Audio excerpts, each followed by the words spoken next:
Okay, so who's speaking first, lads? This is going to be a bit awkward. There's three of us, right? Welcome to another episode of Optimise Your Body, but I don't know how optimised this is going to be, right, Sean? With Big Sean in the house, as you were just saying, off air. Well, he's thrown me under the bus straight away. Straight in there. Well, look, normally you talk to health professionals about very serious subjects in order to help improve their lives. I don't know if that's the tone of today's conversation, but we'll see how we go. We'll see where we go. I'm going to keep that to me, the tone of the conversation, right? Let me control that. But no, we were just saying, we having a few beers beforehand, right? Or having a few beers whilst doing it. You know what I mean? Like, we should do that next time. Like we just said, right? 100%. We'll having a few beers after this, right? And then that's where all the goal's going to be. No one's going to listen to that podcast because we won't be able to release it. It does happen. It does happen. You're already drinking. Remember we were doing that before? We were talking about it in the pub before. We had a good chat last week, didn't we? Okay, I haven't drank for 10 weeks. I want to put that out there, right? Really? You know what I mean? I don't want to sound like an alcoholic. You know what I'm saying? He was watching me having a few pints last week and he was drooling, but he held himself back. I've just had Dr. Sean Baker on, right? So I've gone down a few pegs now. So we're just going to put that one out there. No, but we were talking before. We were having a few beers and I was just like writing my notes and shit. It was just like fire. Sometimes you just loosen up, don't you, when you have a few drinks? You just like... Yeah, every time. Big Sean does, doesn't he? 100%. How's it going, lads? Anyway, how's things going? I haven't seen you for a while, actually, Sean. Yeah, I haven't seen you since we did the last podcast. So, yeah, been good. Business is good. Life is good. Yeah, my life isn't difficult. You've been travelling around the world, mate, haven't you? When did I see you last? Yes, I have. Mr. Worldwide. Touring the world, isn't he? He's been touring the world. When did I see you last? Was it before? You saw me just before the UK. Also, I know the New Zealand and Australia. Was that the before then? Okay. Yeah, it was like back in June, right? That was or something like that. Mate, I've been all over the world since then, He's been all over the world. This guy's a high flyer. This guy's getting too fancy for us now, isn't he? Trying to get him on this pod, he was a bit just of a... Just so you know, I fly economy, and... I will find the cheapest fare. I will fly Ryanair. You've been in the UK? Unashamedly. Premium economy. That's the goal, right? That's the goal. That's the end goal. If people are like first class, premium economy. By the time I'm 70, I'm happy with that. I want to be able to afford the in-flight entertainment. Well, I was going to ask you as well, how's it going with, with your missus and stuff, with Molly? How's it going? Great? Oh, she died. Yeah. No, she's just dead to me. No, she's fine. She's good. Yeah, cut that one. Two times. That's right. It's the fourth podcast, right? So you've been on 3 now, and you've been on 4. I was just thinking about this, right? Ian is super competitive, right? So basically, you've done 3. Now, listen, you don't understand how competitive this guy is. He's done 4. What he'll say to me after this, if we go, when are you going to win? Can we get another 2 in? Can we get 2 more in to make it 5-4? He will. You think I'm joking as well. No, but how are you doing anyway, E? Yeah, really good, mate. Really good. I'm enjoying those. Speaking of competition, he introduced me to these ice baths, and I keep sending him a picture every other day now from this ice bath. I've got like 3 passes to the stadium, and it's fucking great. Do you just take like a bunch of different photos or videos on the same day, and then just drip feed them over time? That's all I would do. That's all I would do. We'd just do it one time for a few minutes, and then just like reposition the camera every 30 seconds or so, and then just say it like it's a new day. It would send him under. You know, competitive. We're talking about competition. We're very competitive with each other. So I literally made myself sick, didn't I? I did like 11 and a half minutes and run myself down, bro. It was like 3 or 4 degrees in there or something. Literally made myself sick. I'm like, that's what I do. I push it too hard to the point where, you know what I'm saying? Like I'm literally ill. You know what I mean? Have you tried it yet, ice bath? Yes, not for me, eh? You did one, yeah? I don't like baths. I don't like baths at the best of times. I like a hot shower, and that's about it. Yeah. Look, no, I understand the value of it from a mental standpoint, and certainly the physical adaptations of it. You know, are reported to be good. Again, it is what it is, and it's one of those things that for me, if someone says anecdotally that they feel much better afterwards, they feel great, who is anyone to argue? You know what I mean? It's like, I feel great doing it. I feel invigorated. Okay, great. For me, I start my day exercising. You know what I mean? So that's my discomfort to start the day, right, mentally. So, and to be honest, I'm fundamentally pretty fucking lazy. So I can't be bothered setting the fucking thing up. You know what I mean? So if I had something which was more... readily available, you know, there was less friction towards getting up and getting it done, I'd be more inclined to do it. But and I very well may. All these excuses here, bloody hell. You done with the excuses? It's just being honest with myself. You know what I mean? Like no. I work from home, both in the garage or online at home, and I rarely drive. I rarely go anywhere. If things are beyond sort of walking distance, I'm just like, I was thinking this yesterday. At what point does something become an excuse, right? Because I bump into a few guys I used to do jiu-jitsu with, right? And I stopped doing it. I quit, right? Did you? So so in my head, I'm like, How come? I got to come up with, when you're in your head, you're like, I got to come up with the reason. And I'm like, no, I'm just going to say when someone asks, I quit. And that's it. You don't have to. You've got to know when to quit, right? Yeah, you got to know when to quit. It's good to quit. Why did you quit? Oh, for me, man, here we go, the excuses. How he's trying to get me back now, isn't he? It was just a genuine question. You can take it how you want. To be honest, man, I just didn't love it. I couldn't see me doing it long term. I couldn't see me doing it long term. And a little, front squats, right? For example, that's why I stopped playing rugby as well, right? I got a few injuries and it was impacting my weight training. It wasn't because you weren't good enough, or? No, partly that as well. I'm not going to lie. Well, I lasted 2 sessions. I did it. Went to one in wherever it was, near Brookvale. I feel better now. Then I went to a second one. It was in Narrabeen when I was living over there. And the second one, and this kid, 16-year-old kid, purple belt, he actually taken the classes, I thought. And he goes, yeah, come and have a roll with me. I thought, I'll smash this kid. Little skinny dude. I started off, and then after 2 minutes, you brute strength can hold somebody. And as you tire, next minute, he's fucking round me neck over there, and he cricked me neck. And fucking 2 days, I was fucking like robot neck. Wow. And I thought, this is not for me. Yeah, that's what I think I'll quit after 2 sessions. That was it, man, because my fingers still hasn't I had that competition. I can't do front squats anymore. And I was like, I remember now, this happened before. I couldn't do I had a wrist injury from rugby. And I'm like, as soon as you start, like you said, right, that's our bait. Well, that's my base, right, the strength training.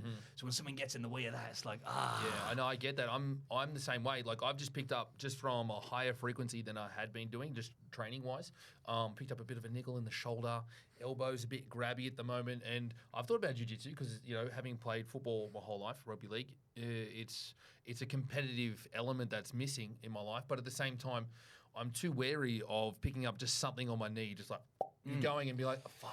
And the bottom line is we're all getting older, well, especially him. He's almost half a century old. 46 now. How old are you? Wow, I'm 34. Okay, 34. I'm 36. But even so, though, man. I'll take it. I only threw it out there.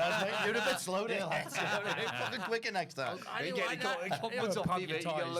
know you were 46. Yeah, 46, man. You're a very handsome man. Oh, I appreciate it. I'll take it. That's lovely. You're not bad yourself. Oh, that's what I was fishing for. But it's like that with injuries, though, right? Because when you start something like jiu-jitsu, I started like 34.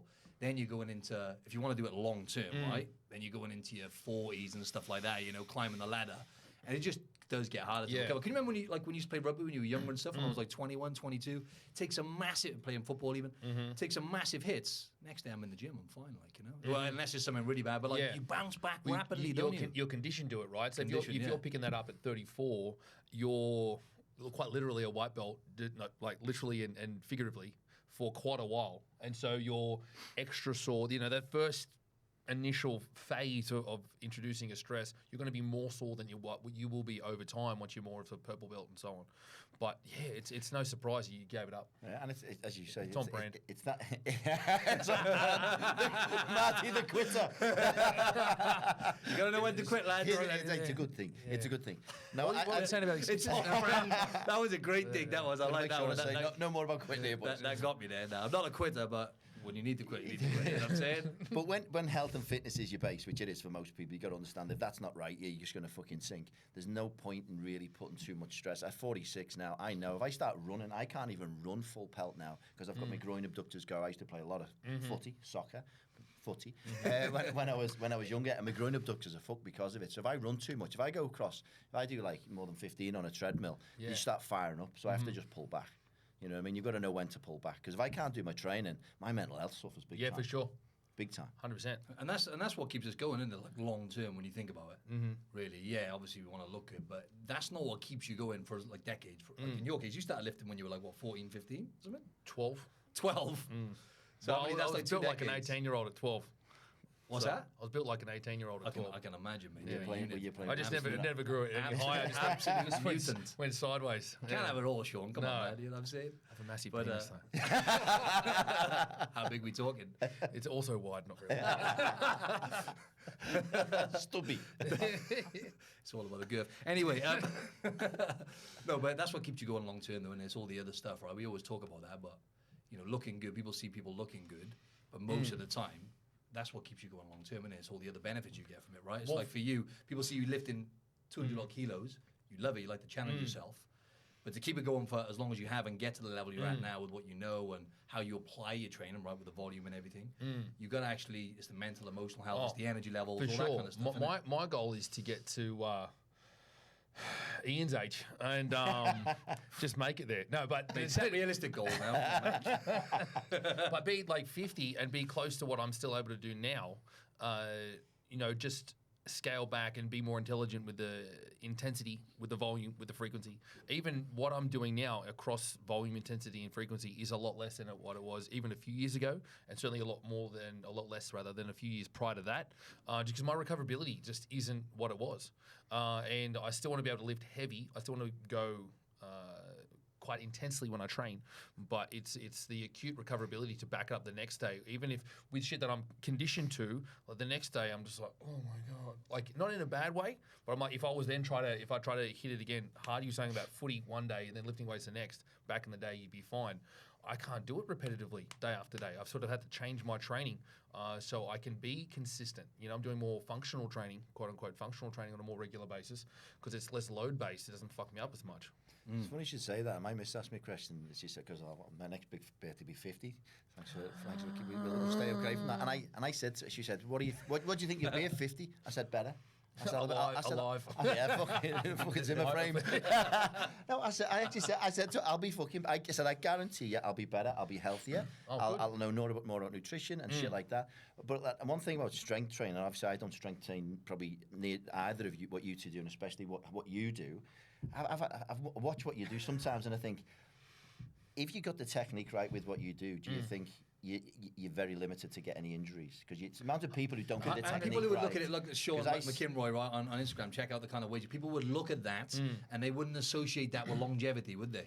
Well, no, they wouldn't, because they put themselves into they relay what their capabilities are, their abilities, to what they see someone like myself can do. And you're an anomaly as well, let's be honest. Well, yeah, it's like, and I've also been training for over 20 years. Yeah, which and is I have a very strong genetic predisposition. Both my parents are very strong. And my mum's very strong. Check out, mate. We were just talking about that then. Yeah, my mum's 64 years old. She just deadlifted 150 kilos with the trap bar, 150 kilos for 3 reps 2 days ago. She did 160 for single couple weeks prior. I think it was last week. She did 140 for 8, and so like she's and we built that up over 6 years. She hadn't trained with weights she prior had to any that. Injuries for that, or has it helped her with her mobility and stuff? Being able to She's only improved across the board. Like she's had a couple niggles here or there. As you pick up, you throw stress at your body and you challenge yourself to higher intensities, load and effort wise. You're going to pick up little niggles here or there. She had a glute medius sort of weakness. Her knee would kind of come in a little bit when she did deadlifting and squatting and stuff like that. But she saw a physio. We did some work and she fixed that up, and that really helped everything progress because that was a limiting factor across her bigger lifts. And so that's a huge genetic sort of base that I have, and I've been training for such a long time, and I just love it. And I've been very consistent since I picked it up, right? And so for me, my ability to do that on a regular basis, because I've never moved away from it, it's what I can do on any given day. You know what I mean? And so as long as the stimulus is there on a regular enough basis, my technique is sound. It's like it's there. It's not going to fall apart. I'm just like riding a bike. As long as I am aware of what is going to break down, and this is something that I say with clients, the more experienced you become, you don't have to worry about technique so much because your technique is there, right? You have to just be more aware and better at mitigating flaws before they occur, right? That's what makes someone an expert in something, is in terms of lifting. They're no better with the execution so much as they are far better at mitigating breakdown before it happens, right? Because we're wanting to push ourselves to the point of fatigue, but you want that as far away as possible, right? And so that's what I excel at. It's like I know how the movement's going to break down. I know acutely myself how I'm going to be potentially let down by either not being switched on mentally, maybe a little bit of lagging strength here or there, a bit of weakness here, a bit of a tightness in my adductor, which I get from time to time. And as long as I am aware of that, I can mitigate it to the point of, a non-issue. And, just before coming here, squatted 240, paused 220 for 5 and a 200 front squat in 30 minutes. The genetic plays a big part, right? But like your mum, for example, how old was she when she started lifting again? So it's literally a few years. 58. 58. Wow. So it's never too late. The thing is, it's actually too late not to start, right? If you look at it that way, when it comes to health, longevity, can't stress that enough how important strength training is, right? Bone Yeah. density, as you get older, you get more 100%. frail. You know, muscle's the longevity organ. So your mum now, literally, look at the health benefits as well now, long term she'll have from that. For sure. I think people need to hear that because it's so important as Yeah. you age to have a good level of strength, right? 100%. And mobility. 100%. Her enthusiasm to train stems from her mum, my nan. Is that the Scottish side then, or? No, it's very Australian side. So Okay. my surname obviously from my dad, who's actually Canadian. But my nan, so my mum's mum, she had health complications later in life, which were very preventable in respect to the lifestyle choices that she made in terms of she wasn't like drinking or smoking or anything like that, but she had some falls. You know, in later in her life, and instead of being proactive about mitigating, the likelihood she would fall in terms of getting herself stronger and things like that, it wasn't really a thing in the 90s and, into the 2000s, especially someone her age.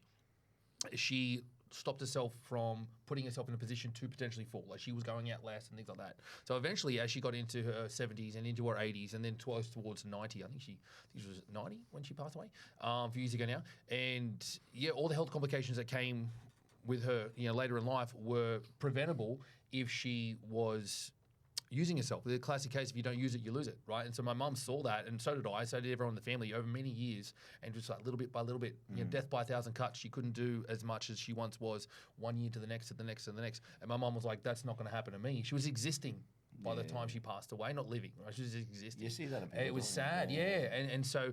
And my mum was like, not going to have that happen to me. So the silver lining to her passing and the health complications she had later in life for her and my dad, all very close, sort of geographically as well as as a family unit, very close. And she saw that as it's such a huge inspiration to her and my dad to look after themselves because I don't want that to happen to me. And so as much as it was a bad thing for her, my nan, my mum, sort of the silver lining is she's learning reaping the from rewards. it. Yeah, And for sure. that drives action. I hear that. I Yeah, hear that a lot. exactly. But muscle, there's a lot to Really be said about powerful. muscle. Yeah. But even that story is really powerful because I think a lot of people will look at your mum doing that and go, "Wow, that's fucking unbelievable." Can't Yeah. believe she-" But the real benefits of that is longevity. 100%. To keep it, she's going to be a lot healthier. She's going to be more flexible and all this stuff. Well, 'Cause you see people, to your point, they just get frailer and they just kind of get brittle and Yeah. fall over. And metabolic health, man. People are under muscled. That's why all the experts Yeah. now are saying, like Dr. Gabrielle Lyon, I'm not sure if you've heard about her. But if people are under muscled, it's not even that people have got too much body fat necessarily. Yes, Yeah. that doesn't help. But under muscled, they got poor metabolic health.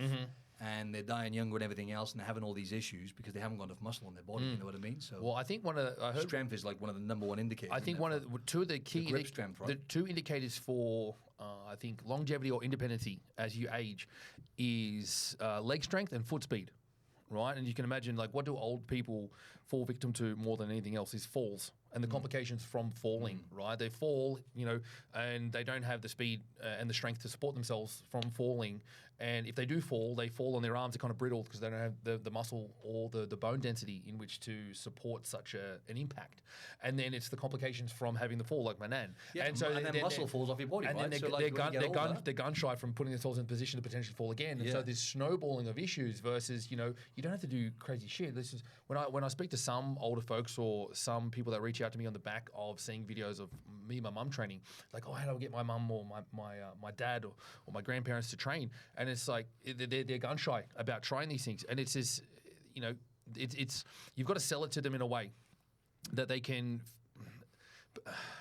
that the issues that they face and the roadblocks that they have to stopping them from having a go, basically, and belittle them, right? And what I mean by that is most people conflate the significance of what they have to do. Oh, I can't do that. I can't do that. It's like, well, can you sit down in a chair and stand back up again?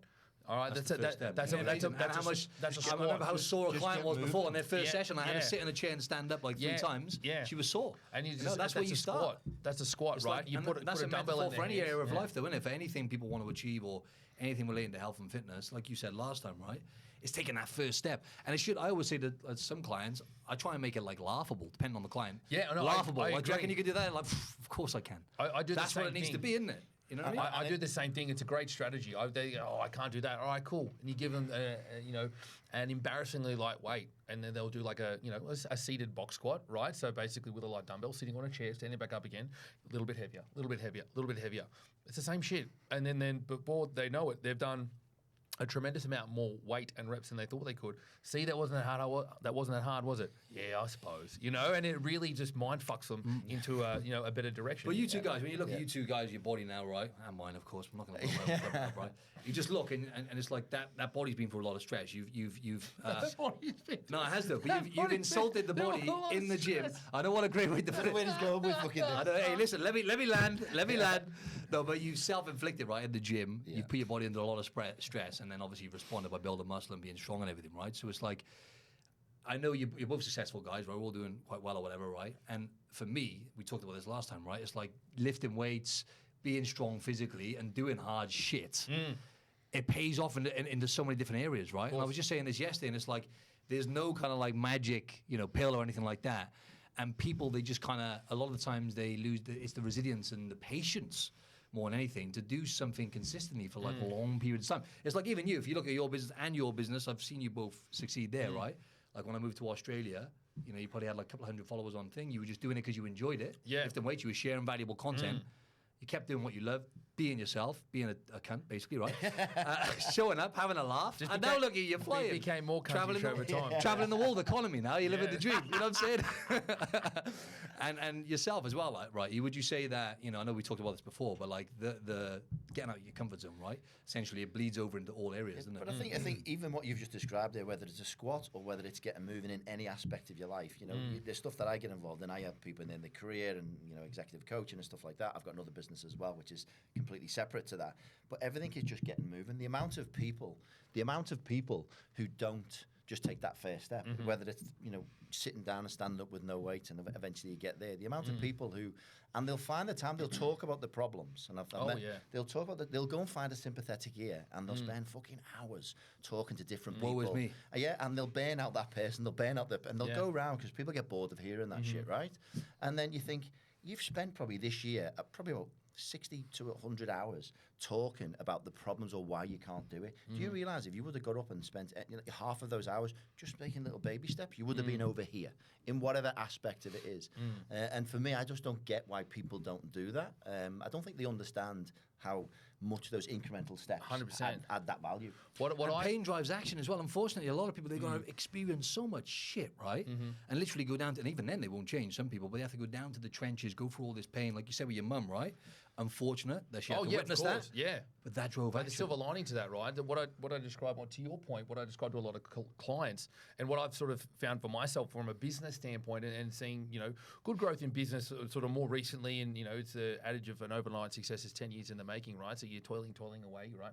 10 years. Say that again. Exactly. It is that. Yeah, for sure. And even with building the physique and strength and everything, right? It takes a long time. Of course, but I think that's the mirroring of any goal. Right, so it's like that's why when I'm talking to clients, and as you know, when you're more of a psychologist and a support like a unit, mentor, really, for sure, yeah. and in many ways. And again, even for myself, I'm no different to anyone else. It's like I use the delayed gratification of those incremental efforts on a daily, weekly, monthly basis over many years. That physical representation that is training and that tactile response of getting stronger or getting bigger muscles and developing in some capacity as a reflection of the process, trusting in the process, right? And one thing I say along my seminars, because I'm a Mr. Worldwide, is significant results are an accumulation of seemingly insignificant details or in seemingly insignificant efforts, right? Because in order to get stronger, you're not going to get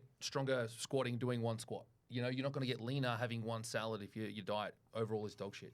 Your business isn't going to grow from making one call or chasing up one potential lead. It's doing those little tasks so repetitiously to the point where, again, each effort by themselves means nothing, but together it means everything. Nothing, but that's the story you tell yourself. Though you say, "Oh, it doesn't matter. I'll do that tomorrow." Doesn't matter. Doesn't matter. No, but those split-second decisions. By itself, it means on its own, there's the compound effect. See, that's the thing that people don't appreciate. They're like, oh. But that's the story people say. They tell themselves this story as a cop-out, as an excuse. Oh, what's the point of doing it? It's like it's bigger than that. You've got to look at that as an action across your habits. And a lot of the results are invisible in every area of his life. You don't see shit. You don't see shit for a long time. And 100%. And most people, well, there's a hell of a lot of people. Hence why you guys do what you do. I do what I do. Is it's affecting them mentally. The fact, because they know they're not doing these things, they're pissed off, they're unhappy in themselves, which affects them. You know, it Unfulfilled. Really, unfulfilled because it's effectively, if you're not doing something and you know it's there, other things are happening every day because the world keeps throwing shit at you. So you turn around, the anxiety monster might be on the horizon. You look back, and next minute it's fucking over. You're like this, right? So if you don't take those actions and keep it on the horizon, You're just living the accent, aren't you? No, I'm liking the imagery. Yeah, the anxiety monster. Of what, I can see a picture of it. No, it's true though. It's isn't it? good though, but again, it's like, and the same thing. It's like when we're working with clients, I'm sure you do much the same, right? You're working with analogies, right? You're working with things that people can understand. If I'm talking to clients about, you know, conceptualizing something, I try to put it in context, either what they do for a living, or put it into terms that they can understand with a numerical value, or whatever the case may be, so they can understand it. And you painting a picture visually of, like, you know, a physical monster like that, and be like, oh yeah, I get it. But you know, that's what they do, and are they causing that? Because these things are building up. They stick this way and say, fucking hell, next minute it's engulfing them. Yeah. And then they don't realize everything that we do, it's ultimately for happiness, right? It's ultimately the end game of success in any way. It's to be happy. It's being content, though, isn't it? Right? Because happiness is kind of up and down. Content and happy. And what's the opposite of that is you're not there, you're fucking over here, which causes your mental health. And people don't realize just doing those movements get you closer to here. You know, in whatever you're doing in life, whether it's fitness, business, whatever, it all intertwines, and you want to get to the happiness. You always know the answer, don't you? That's the worrying thing, is people know the answer. They have that nagging. We all know what we should be doing. Sometimes you need a coach. That's why a coach, right? You come in, you ask people the right questions. They already know what to do. 99% of the time, whether that's in whatever area of life, like people in a job that they hate, for example, right? They're doing it, and they know deep down this is not fulfilling me. I hate it, but they keep doing it because out of fear, whatever reason, and they don't believe. It's just a belief, isn't it? They don't believe that. And don't get me wrong, I know it's hard. People might be listening. I got a mortgage, I got bills. I get it, right? But you can change, right? It's just hard, man. Yeah, they tell themselves a story that they can't do something, and you certainly can't change if you first don't believe that you can make a change. And otherwise, you're never going to put into action and do those incremental, seemingly insignificant steps to achieve something over time. Because, as you said, it doesn't materialize really into anything a lot of the time, right? And by itself, you need to zoom out and look at things more objectively over a longer time period, and then you can see change. Like for myself, I think about where I am in, say, business more. That's where I'm trying to focus my life at the moment, right? Into a growing business, and things have been going well. And it's only ever one foot in front of the other, one step in front of the other, right? It's no big leaps at any given time, but the way I sort of give, you know, gratitude, if you want to call it that, it's sort of just appreciation for what I've done. So looking back 6 months ago, 12, 18, 24, and so on, would that version of myself, what would that version of myself think about where I am now? He'd be stoked. Yeah. You know what I mean? And so that's a really good point. I know we can talk on this, right? Because I know we struggle with that, right? When you're a go-getter. But every now and then you look back and you have a moment, being present, but actually feeling that. What is it about that? Like sitting there and actually, it's awesome, right? When you look back and you go, this is insane. Like the old me would be like over the moon. For sure. But you have to sit there and actually feel it though. Because I just, sometimes you can just rush, you go, yeah, that's great. Let's move forward now. 100%, What's next? So your best friend can be your worst enemy at the same time, can't it? In terms of success or whatever. Success addict is a real thing. For sure. You're looking for that next thing, right? Oh, I know you're reading that book now, bro. Here we go. No. I'm joking. Now, go on. What's it called? The Molecule of More. Great read, though, isn't it? The Molecule of More. It's about dopamine. Oh, go on. I've been reading it today doing my ice bath. The dopamine king over there. You achieve it, then it's gone because it's on to the next thing. Yeah. And we were talking about it last week. I actually purposely put in some time sometimes, but I lock it and it's in my calendar because you forget and it just comes up, gratitude. And I go, right, okay, fuck. Stop. Think about what I've done. And it might pop up every couple of weeks. And it might be on a Saturday and I'll get up and I'll sit outside and I'll think. The thing that gets me is... Do you write it down? No, what I just sit there and there's two things that really bring me back to this moment, and I think, fuck, I've done well, or really gets me into a really good feeling where I realise what I've got around me. The first one was, I remember sitting there in the UK in a place called Skelmersdale. No offence to anyone in Skelmersdale. It sounds horrendous, doesn't it? It's pretty horrendous. Yeah, mate.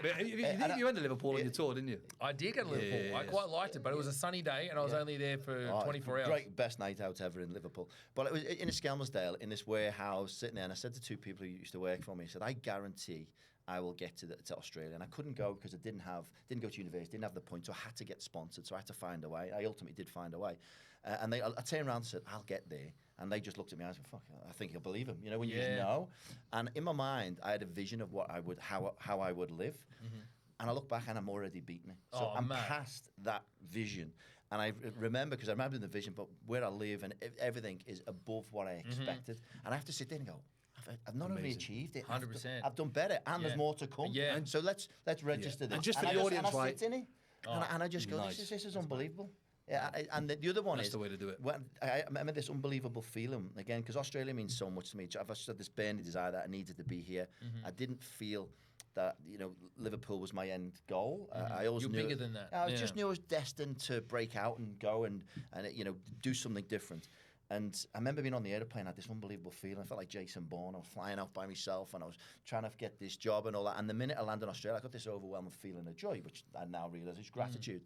So if I'm ever in a shit feeling, I go, right, and that pops up in my calendar as well. It sinks me into that feeling, and my whole state changes because I kind of get soaked up in that feeling, if that makes sense. Oh, for It's sure. amazing how life happens, isn't it? Because just watching your journey as well, and obviously with me, we've been in a few relationships in the past and everything else, right? We all seem to be happy now, right, with the girls we're with. 100%. And like, I was just thinking then, what is your life like? And being on your mission, you're both men on a mission, right? What's your life like now with like the girl that you want, by your side, versus doing it on your own, doing it single, just like solo. It's for me. I was just thinking about the other day, man. It's so much. I don't know. Like you're talking about fulfillment. It makes me feel so much more driven, more purpose, and having someone that I love by my side like that. I mean, it's a great feeling, and it just makes life better, right? When you've got that to complement who you already are. If you know what I mean. I totally agree. Like, I've always been in relationships most of my adult life, and having a little bit of a time period by myself prior to seeing Molly and being with Molly now and having her move in, it was good. I was focused on work and be independent for the first time in my life when I was like 31, right?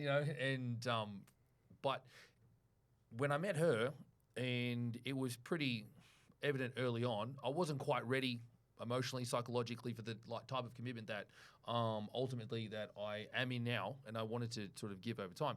But since having done that, and it makes life very easy, and in terms of just like day-to-day shit. It's hard for someone who talks out their ass all day. I find it very hard to articulate the value of that. You know what I mean? There's a calmness. That's probably the best way to describe it. I'm an erratic type thinker, right? And in respect to just fucking all over the place, but like I direct it well, right? And I channel it well. But having her, it's a very calming presence. And then one of the big things for me when we started seeing each other was how incredibly present I felt when we were spending time with one another, and I would never look at my phone. I was very unaware of the time until like, oh fuck! I remember you went away, right? You went away one time, didn't you? And then that was like almost like you had not a wake up call, but wasn't it? You went away. You were going to move in together or something.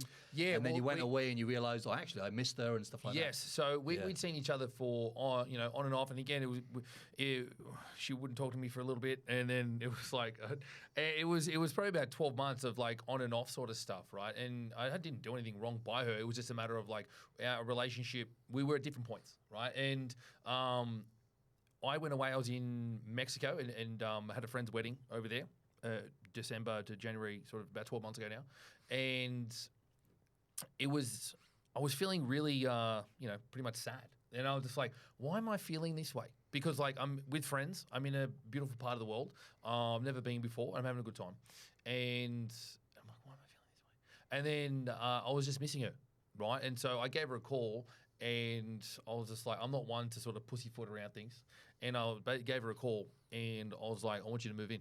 And so it's like went from being sort of on again, off again. We were both very close. We were both very there, right, in terms of that level of commitment. So it wasn't like completely out of the blue. But she certainly wasn't expecting that phone call from Mexico. She's like, what have you been doing? You know what I'm saying? What have you been taking? You've been with the Mexicans, haven't you? What have you been up to? You've been in Mexico City again. And there was quite a relief. It was quite a relief once I had that phone call, because then for the remainder of a couple of weeks, I think I was over there after that, I just felt lighter.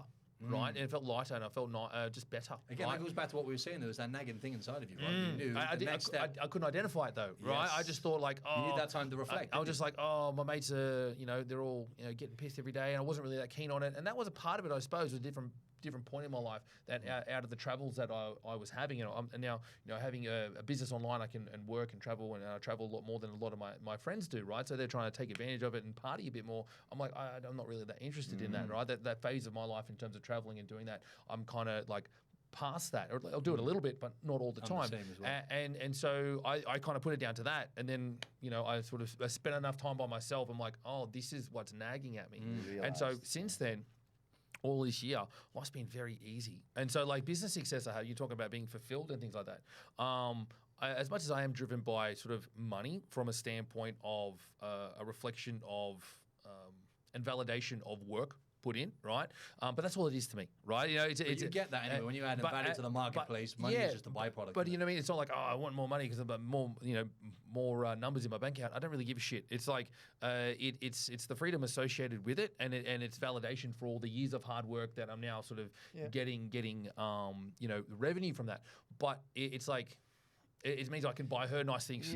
We can go on holidays and we can do this and that. Exactly. And it's a very Premium calming economy presence next in my time, life. I think you touched on it there. That calm and presence. Yeah. I think if you've been through relationships, and again, I've been similar. I've been in a lot of relationships in the past. Bet you have. I bet you have. have. I'm 46, a few years old, yeah. You dirty dog. And I'm not saying that any of them have been particularly shocking. I've had the odd ones, but it just as we probably all have. Yeah. But they just haven't given me peace. I like to. I go to work. I like to smash work. I like to do stuff, and then I like to have I like to have a real connection with somebody, like that friendship, so you can actually go out and enjoy. You want to go for a drink, Yes. have a laugh. Yeah. You know what I mean? And I think there's so many relationships out there, but you see them, they're not having a laugh. yeah, They're sitting there next to each other on their fucking phones, and you see they don't talk. They connection's go for a not there, restaurant, man. and They're it's not almost like nurturing. they're ticking a box. Whereas right now, me and Katia get on like a house on fire. We train together every day. I've never seen him. I know. This happy before. I know. Thanks. I'll get a 100%. tick for that. I met He's it. a miserable cunt. No, I met it in the gym. Yeah. So immediately we have the same values. Yes. I think the values matter. So I train with it 100%. every day in the He gym. took my It's the advice as best. well, because my thing was, right, just if you see a girl, when you're Is single, that how right? you met your girl? Yes. Yeah. 100%, man. In the gym as well, Yeah, funny yeah. enough. But I was telling him, I said, bro, like, forget about the dating apps. Just if you see a woman who you find attractive, go and speak to her. Yeah, Yeah. I remember Know what I having mean? a chat with you one And you time as started- well, and both yeah, you and I and that- thought, let's spoke to let's, Kat let's in the go. gym, and Spoke the to rest is Kat. history. Yeah, and what she does is, well, I've got peace. I enjoy her company. She doesn't give me shit. She Yeah. doesn't kick off for stupid shit. Yeah. She, and she's got what I really respect about her. She's got a lot of shit going on in her world, but in my presence, I get her kind of attention. You get a- and you it's get not. a- She's not yeah. bringing. She just purposely doesn't try to throw stuff onto me. I'm there for her. I support her. But it gives me real peace and allows me to do what I want to do. I'm not dealing with a load of shit in the head. But also, you set boundaries, though, right? In your credit, like we were talking about last week, that example. If you want to touch on it. When you start a relationship with anybody and it comes kind of through experiences, I think it's super important you do set your boundaries at the very beginning. Yeah. And we had those discussions. We've got these values, and again, they'll be for both parties, but I've got some solid kind of non-negotiables that I want out of a relationship. Now, what some people do, they get on the apps or go and they're meeting people and they're pissed all the time, and all of a sudden they're in a relationship and they haven't had these boundary conversations. And the next minute, you could be 3 months in, 4 months, and you're locked into a relationship. Sometimes people move in together before they really understand each other. And then you realise, shit, we haven't got the same values. We're arguing a lot. And then they just go, oh, we're trapped in this. And they just muddle along. Yeah, they're too cowardly to do anything about it. I was in a relationship for many years, years ago now, because I wasn't able to, one, set boundaries, and two, voice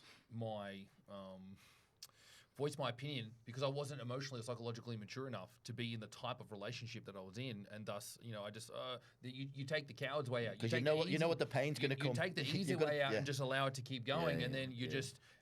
you're pushing the pain back until eventually it's fucking horrendous. But that's because I think that not a lot of young men coming through have got that kind of person to look up sometimes who No. they genuinely kind of can give them that advice and say, hey, learn from my war wound. We've all got battle scars on our back, and I'm sure we can help a lot of people. And we were talking last week in the pub. Marty did not drink. He was on the waters. Thanks for clarifying that, mate. You know what I mean? But I'd had a few, and I was talking to these two guys, and you'll probably know them from around Coogee. I won't mention them.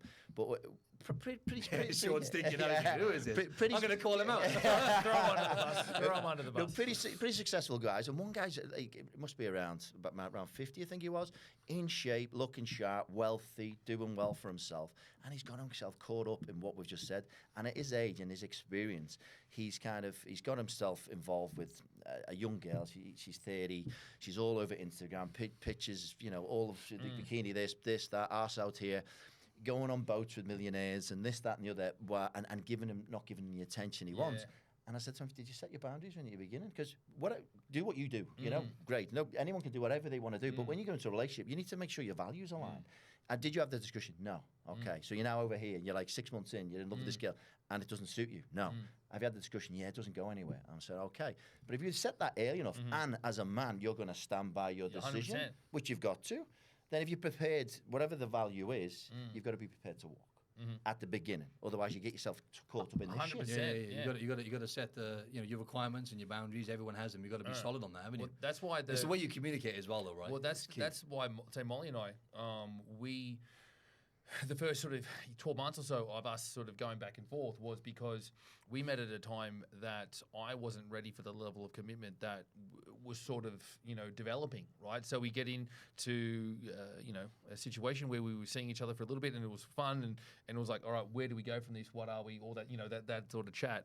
And I was like, and I was from the jump very transparent. I'm not in this for, longevity, but she was a great person. So at the same time, I'm like, oh, you know what I mean? It's like, she's a really good person, but I'm like, I'm not quite, and I had to be really honest with myself because I'd been in situations prior to that where I wasn't honest with myself and I wasn't hardlined about my boundaries in that respect and being like, oh yeah, no, okay, she's a really good person. And you end up seeing this person for 3 months, 4 months, whatever, and you lie to yourself and then you have to have that difficult conversation and be like, fuck. But whereas you just be honest with yourself, honest with yourself first and foremost, and makes life a lot easier. And that's why after sort of that 12-month period and being away and sort of just maturing, having conversations with myself and whatnot, and being like, oh no, this is where I am now. Like I've moved enough from where I was when we first met to where I kind of needed to be in order for our values and our, everything to be aligned. Our values were aligned. It just timing wise, as a man, I wasn't quite ready for the level of commitment that she deserved, right? And I didn't want to fuck around any longer than, she'd been very patient. And, but before I hadn't been that way. Right, well, and I think it's only through experience. I've talked about it before, but long story short, the mistake I made, right? 3 months in with Janini, I finished with her because I had the same thing. I had this thing. I was like, I didn't plan on, like, I had the ego a bit, right? Just moved into my apartment for the first time at my own place, and I was like, summer come in. I don't really, as much as I was really into it, I was like, do you know what, like, I don't want to, because you have that almost trauma of past relationship and letting people down, like you said. You're like, I don't want to bring her in, you know what I'm saying? So I'm just going to have to let her go kind of thing. But that was the best decision I ever made now, right? Just helped us grow better. But literally, it only took a few days to set in. Remember that? I was like, oh, shit, I made a big mistake. And then I had to fight tooth and nail to get her back. And luckily I did, you know what I mean? But I had the same sort of thing. But I was just thinking, imagine going back to when, like, I'll say we were 18. For you, that was like, I don't know, that was 70 years ago. But you know, with like social media and stuff nowadays. Out of order, by the way. But nowadays, isn't it like, imagine going back to when we were 18, now with social media and dating apps and the way it's all done. Mate, do you know, like, what is no it? wonder Like kids have anxiety. Mate, 1 in 3 men under the age of 30, right, are either virgins or haven't had sex for over a year because 90% of the women are going for like the 10% of guys. Well, now they're showing on dating apps it's like 95% of guys women are going for like 5% of guys, because like people have this. I was thinking people have like this almost like distortion of a delusion of options, right, on social media. Yeah, that's exactly and it's like, what for example, it is. even relationships, though, right? If you're too sucked into that world, it's like, a woman could be looking online, see someone, because everyone's putting their highlight reel up, right, on social media. Oh, he's just, got engaged to his girl, or just bought her this nice bag and she's posting it on her story. Why aren't I getting any of that off you? Or he's posting business class and then she's saying to you, why are we not going business? No, but you know what I mean? Premium economy. I can't let it go. But obviously guys as well, though, right? More so for guys looking at booty, it's like soft porn, like non-stop. Of course. And then they're expecting their missus to be this like Instagram model and stuff, right? But it's not real life. And yeah, man, it's like it's tough. It's tough out there nowadays, isn't it? For guys especially, I think, because generally women are going to have more options. Women are going to have more options because it fucks both guys have people. a higher sex drive, right? Let's Well, be honest. it fucks up both parties, right? Men and women, right? Yeah, Because yeah, as you said, it falsifies what people think are their genuine options, right? Because a lot of people, I don't know how to put numbers on people in terms of their value out of a 10, right? But it's like people that don't bring as much to the table, right? Whether it be looks, whether it be status, whether it be their job, whether it be whatever the character, all these sort of things that you might be numbered on, right? Whether a 9 or a 10 or a 6 or whatever, it's sort of irrelevant. But in terms of numbers, but what you bring to the table might be a lot less than what a lot of other people bring to the table, and you're seeing the same people, and so you're thinking your options are vast, where in reality you didn't have a chance with 95% of those people, right? And so whether you are a man or a woman on one of these apps, you are shown a plethora of options as if in reality that's what you genuinely have as options, but they were never options in the first place, right? Because the interactions between these parties, I've never been on these apps, right? It's never had to be. That's what Instagram's for. That's how Molly slid into the DMs, didn't she? It was a terrible chat, but she was hot, so I gave her a pass. She's talking about like sushi or some shit. What was it? No, not Yeah, sushi. she was What a good memory.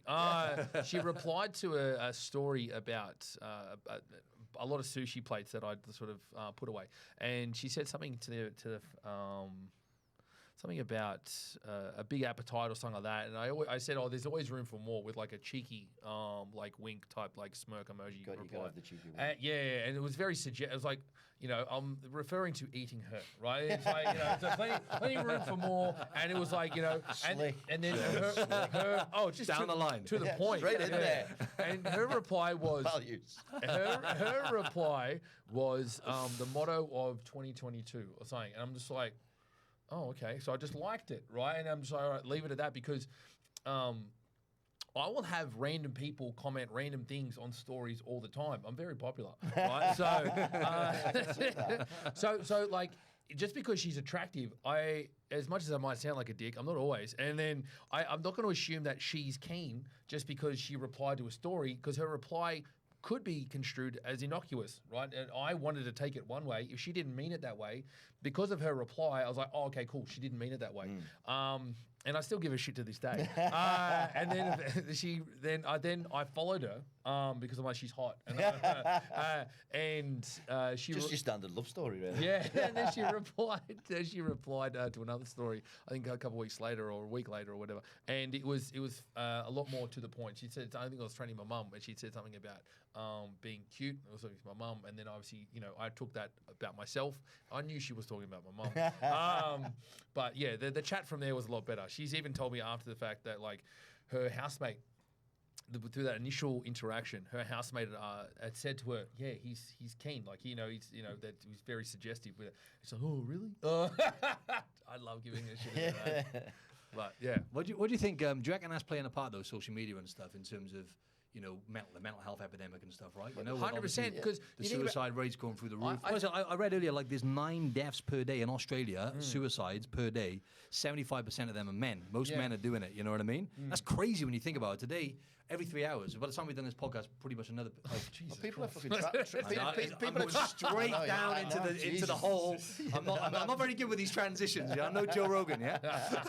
Didn't he say that the attention span? I think it's less than a goldfish now. Yeah. It's like 3 seconds. It's something The like average that. person, So yeah. when someone says you got the brain of a goldfish, you say thank you. Exactly. Most people, it's actually reduced because people are just like this all the time.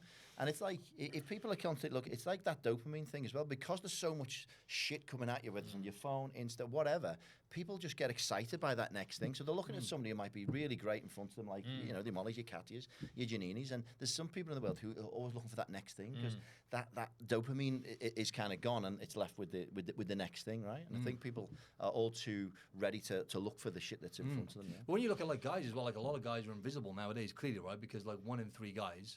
Because nowadays, well, even I don't think it's the same with women or whatever. Marty, the 3. Yeah, exactly. No, but like that must impact. That must there's loads of factors coming into play here, right? But the fact that like a lot of men are getting overlooked because porn as well, right? We talked about this last time. Porn, like people are using porn, obviously men. If it wasn't for men, porn would be dead by now, right? Let's be honest. And, right? And OnlyFans. You know what I'm saying? And like most of I know there's a lot of factors going into it, right? But, you know, connection, we need connection as humans, right? It's the most, people talk about health, we always talk about nutrition, training, sleep, but social connections, right? And community is the most important thing, right? So it's like, I think that's one of the biggest problem for men. I found we've spoke about it many times. As you get older, and especially as you kind of get more successful as well, or you evolve. I don't know about you guys, but as I've evolved and I'm trying to better myself, other people take a different path, and they're taking their path, and people I might have associated with when I was younger.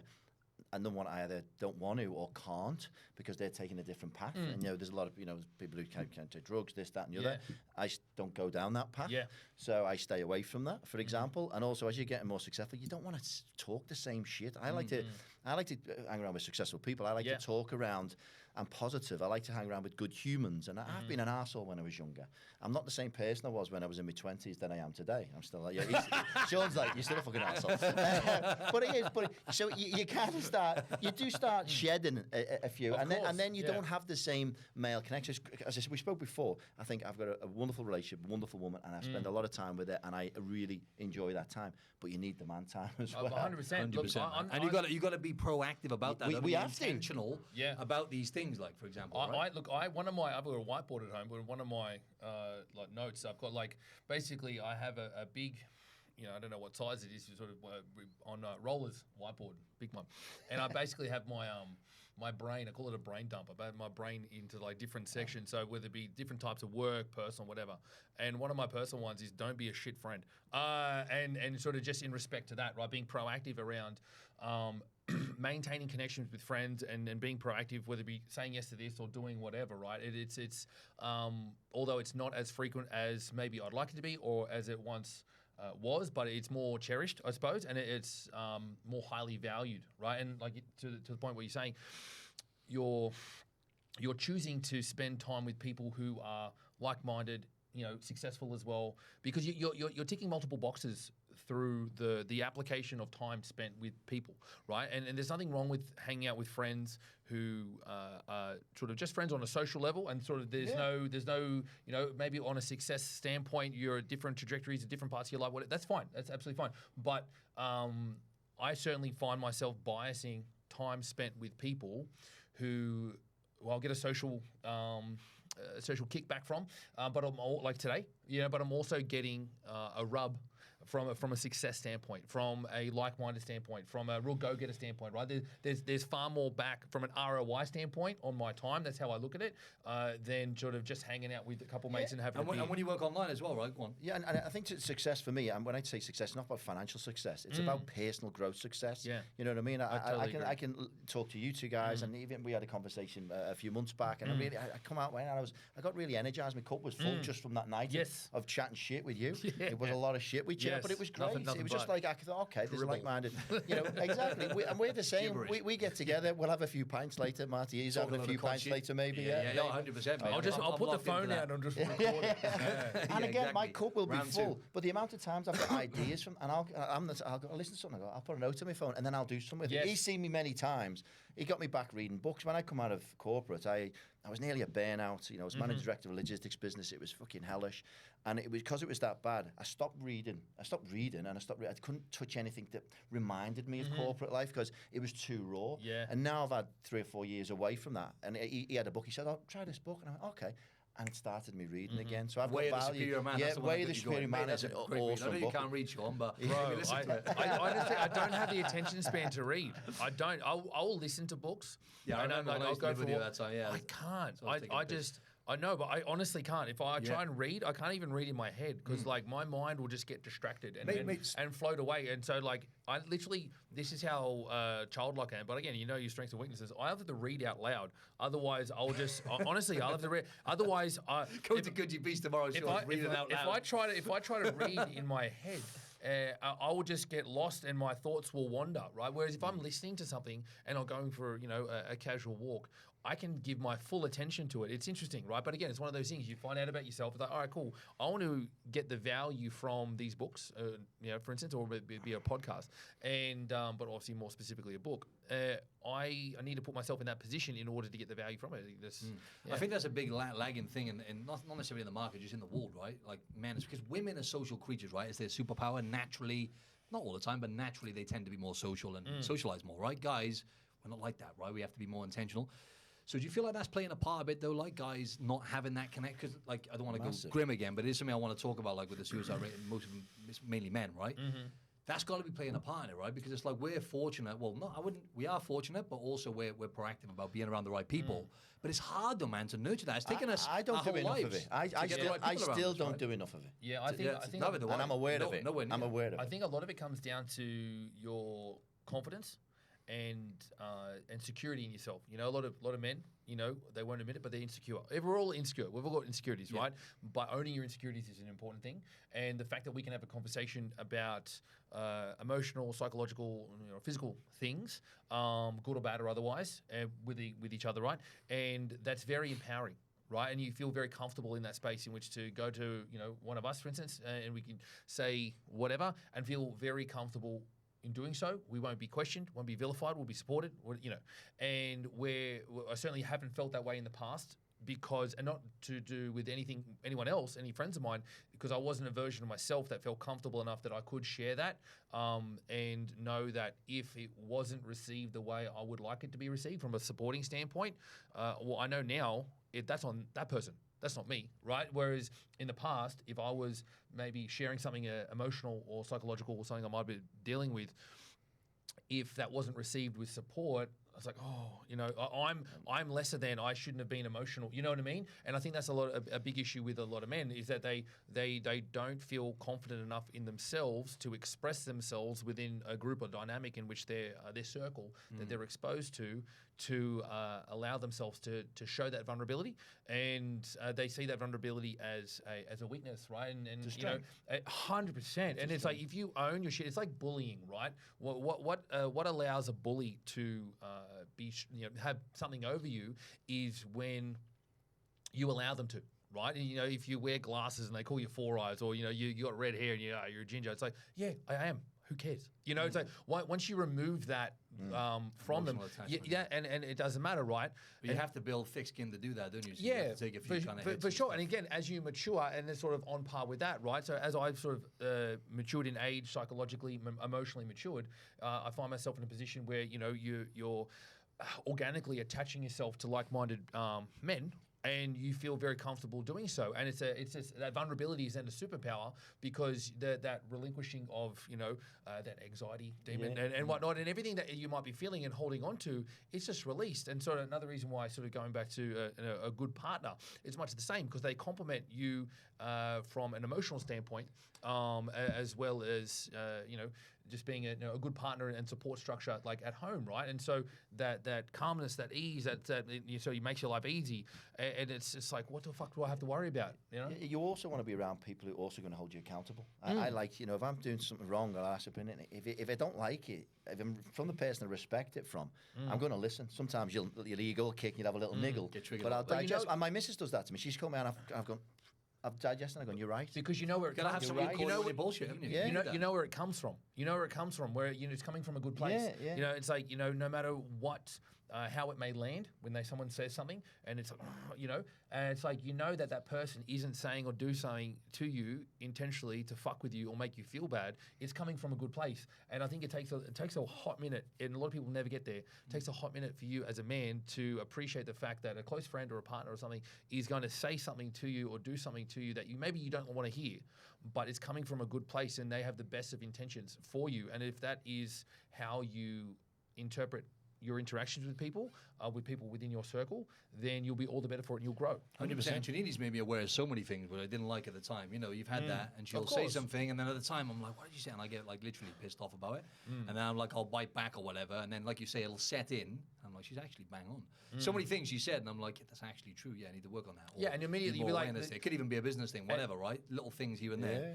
And they'll call you out. That's what you need. You need someone to call you out. For sure. And for me, going on something like that, I will immediately identify it and be like, and be like, look, I'm sorry. I'll apologize like straight away, right? Whereas before, a version of the myself, ego. and it would have been like, you'd bury it. Be like, look, I was out of line. My reaction was based on, maybe being upset or being, quite literally, I might have just been hungry. Yeah, exactly. 100%. And be like, but Molly's great like that. If we're talking about a partner, and I have friends, but I'm never going to be that trigger, that trigger happy around mates. You know what I mean? Because it's a different reaction. You're only ever going to be triggered that much by a partner. Yeah, 100%. Yeah, with the lads, you can take it. Yeah. Give it back to them. I actually did that last week. Went to a restaurant. Long story short, and I needed Almost piss. pissed your pants, long story short. Nearly pissed my pants. Needed to piss on the way. 45 minutes in. Oh, I was about to say, I thought you were at the restaurant. I'm like, you can get up and go to the bathroom. So I had to get out of the cab, run down. We ended up walking for like 2Ks to get to this restaurant. I had the shits, blisters on my feet because George Street was closed. It was a pain in the ass. Gotcha. So we got there in the end, and I had the shits. And I knew he had the shits. And my whole demeanour to my missus, she'd done nothing wrong.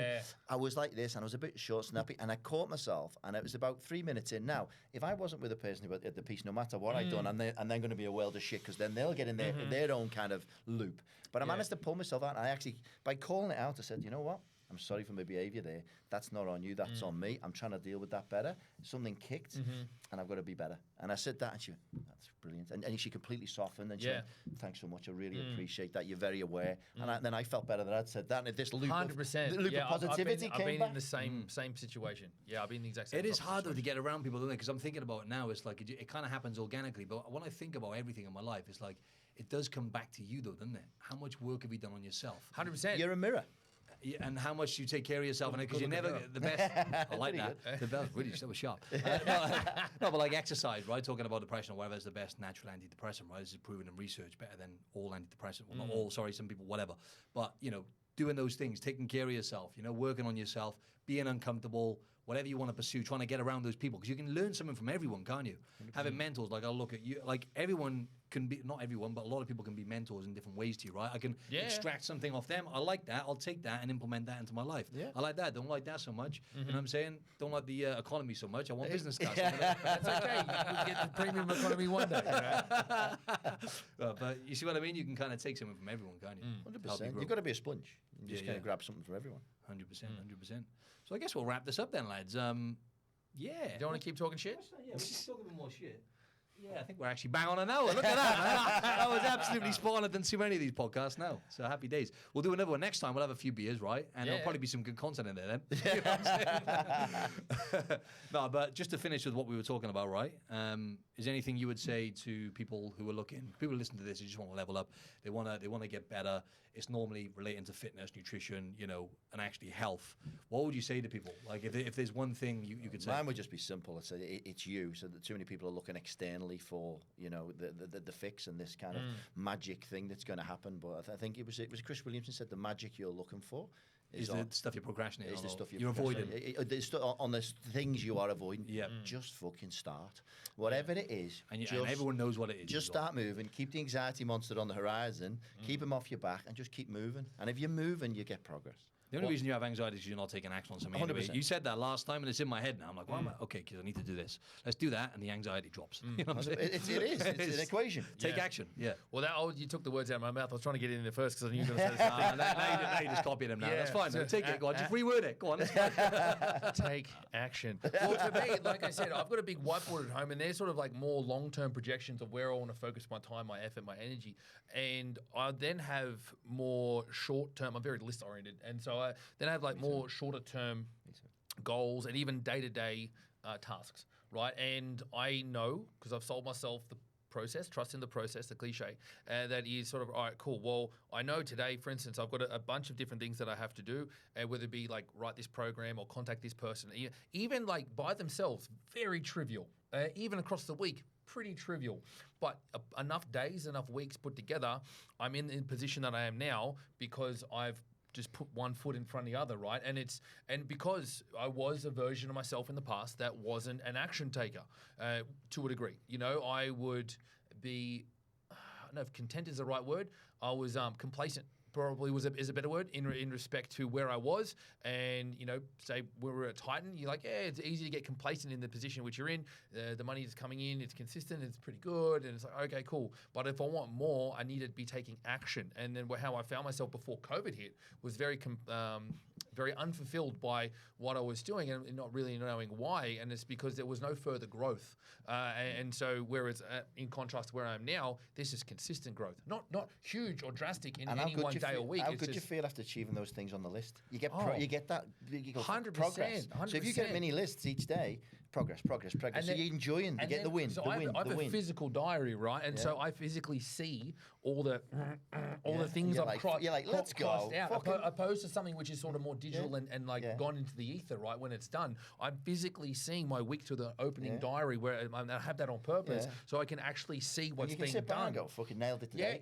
I've had a big week. And then that builds up. Exactly right, and it's that extra enthusiasm to keep going and do it again. Because you have to take action, don't you? You know, and it requires evidence. You're crossing those things off. That's Exactly. the evidence that I've been taking action in black and white. You know And what I'm saying? I think that for a lot of people is what they don't do enough of. You don't have to explicitly do that. But I think for me, that's something that's been very helpful is quite literally seeing what I've done. Is because a lot of people will do a lot of little things which will accumulate into something significant, but they belittle it to the point where they either don't note it down or they just mentally belittle it. gone. And it's gone and it's done, and they don't have any evidence that they have completed it. Whereas if you have something that is, you have a list, whatever it may be, small, big, whatever it is, and you just pop down what you do on the day, for instance, and you have it on a more regular, visible sort of platform. I got it on my desk at home. I see it every day, and I can see how much I'm getting through. And there will always be more on my day and more on my plate than I'm able to get through. But I like that, and I've gotten comfortable with the fact that I never get through everything. You know, yeah, it's never ending because you always find something else. It doesn't matter what level you get to. There's always going to be something, and you always have that illusion in your head. I'm going to get everything done. You're never going to get everything done. But you got to get comfortable. Even with if you that. delegate everything out, you'll find something else. Because there's always more growth that you want. And to use your analogy, if your whiteboard was the size of this table and you start here and you don't take any action, within a week it's the size of this fucking table. Then you're like, where the hell do I start? Yeah. You're just chipping away at it, keeping it here, this size. Otherwise, it just grows. And so it just fucking take action. 100%, man. But take fucking action. It can get overwhelming though. Those lists, I think that's where most people go wrong though, right? Because overwhelm is you put yourself in that. Overwhelm is self-inflicted. Think about it. You had this massive list, which you know is not realistic. That's fine though, as long as you get your top 3 things or whatever, 1 or 2 things non-negotiable. But people make these lists which are unrealistic. They overwhelm themselves, and then anxiety monster pops up. Don't take action. You know, so you have got to be realistic about like, what if I could do these 1 or 2 things by the end of the day? Then I'm a winner. Well, you know what I mean? I think celebrate that. I think a lot of that, to your point, a lot of that is not so much unrealistic, but they don't have the right framework to be successful in it, right? So rather than looking at a long-term goal as sort of just, I want to achieve this. All right, cool. But what are the actionable steps day to day that are going to get you there, right? Build the wall brick by brick. If you want, exactly right. If you want to build to a 200 kilo squat, if you want to build a business to this, if you want to do this, you want to do that. All right, cool. That's the direction by which you want to travel towards. But focusing on the end goal isn't going to get you there. It's going to be a matter of, all right, where am I now? Sorry. I want to get to that point, that destination. And all right, cool. That's the direction I need to travel. All right, and then you do it again. And then what sort of steps you need to do in order to get towards that. And yes, very much, you're just building a wall 1 brick at a time. Very slow over time, but eventually that pile of bricks starts to resemble a wall, and before you know it, it's a wall. But if you just look at that pile of bricks and go, it's going to take for a long time. You know what I mean? It's like, it's not a wall yet. Yeah, it takes a while. It's momentum. You've got to be patient with it. You've got to be patient, and even if it doesn't work out, you've acquired skills along the And way. you've learnt and you've got the things. calluses, and you've got more resilience. I think it's a perspective, isn't it? Anyway, let's wrap it up there. Nice one, lads. Let's go and do round 2 now, shall we? Boozer. All right, Let's over get and real out. inspirational.